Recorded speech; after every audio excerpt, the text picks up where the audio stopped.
కీర్తనల గ్రంథము 10వ అధ్యాయము. యెహోవా, నీవెందుకు దూరముగా నిలుచుచున్నావు? ఆపత్కాలములలో నీవెందుకు దాగియున్నావు? దుష్టుడు గర్వించి దీనుని వడిగా తరుముచున్నాడు. వారు యోచించిన మోసక్రియలలో తామే చిక్కుకొందురుగాక. దుష్టులు తమ మనోభిలాషను బట్టి అతిశయపడుదురు. లోబులు యెహోవాను తిరస్కరింతురు. దుష్టులు పొగరెక్కి యెహోవా విచారణ చేయడనుకొందురు. దేవుడు లేడని వారెల్లప్పుడూ యోచించుదురు.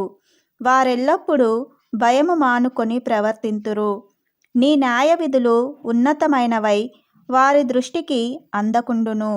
వారు తమ శత్రువులనందరినీ చూచి తిరస్కరింతురు.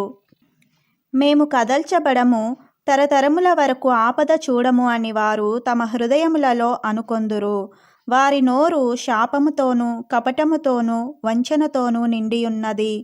వారి నాలుక క్రింద చేటును పాపమును ఉన్నవి.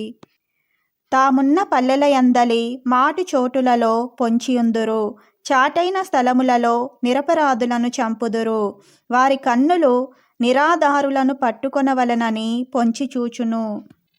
గుహలోని సింహము వలె వారు చాటైన స్థలములలో పొంచియుందురు. బాధపడు వారిని పట్టుకొన పొంచియుందురు. బాధపడు వారిని తమ వలలోనికి లాగి పట్టుకొందురు. కాగా నిరాధారులు నలిగి వంగుదురు. వారి బలాత్కారము వలన నిరాధారులు కూలుదురు.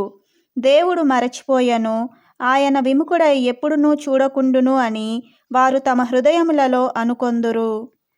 యెహోవా, లెమ్ము. దేవా, బాధపడు వారిని మరువక నీ చెయ్యి ఎత్తుము. దుష్టులు దేవుని తృణీకరించుట ఏలా? నీవు విచారణ చేయవని వారు తమ హృదయములలో అనుకొనుట ఏలా? నీవు దీనిని చూచియున్నావు గదా.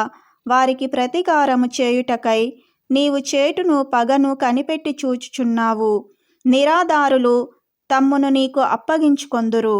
తండ్రి లేని వారికి నీవే సహాయుడవై ఉన్నావు. దుష్టుల భుజమును విరుగగొట్టుము. చెడ్డవారి దుష్టత్వము ఏమియూ కనబడకపోవు వరకు దానిని గూర్చి విచారణ చేయుము. యెహోవా నిరంతరము రాజయ్యున్నాడు. ఆయన దేశములో నుండి అన్యజనులు నశించిపోయిరి. యెహోవా, లోకులు ఇకను భయకారకులు కాకుండునట్లు బాధపడు వారి కోరికను నీవు వినియున్నావు. తండ్రి లేని వారికిని నలిగిన వారికిని న్యాయము తీర్చుటకై నీవు వారి హృదయము స్థిరపరచితివి. చెవియొగ్గి ఆలకించితివి.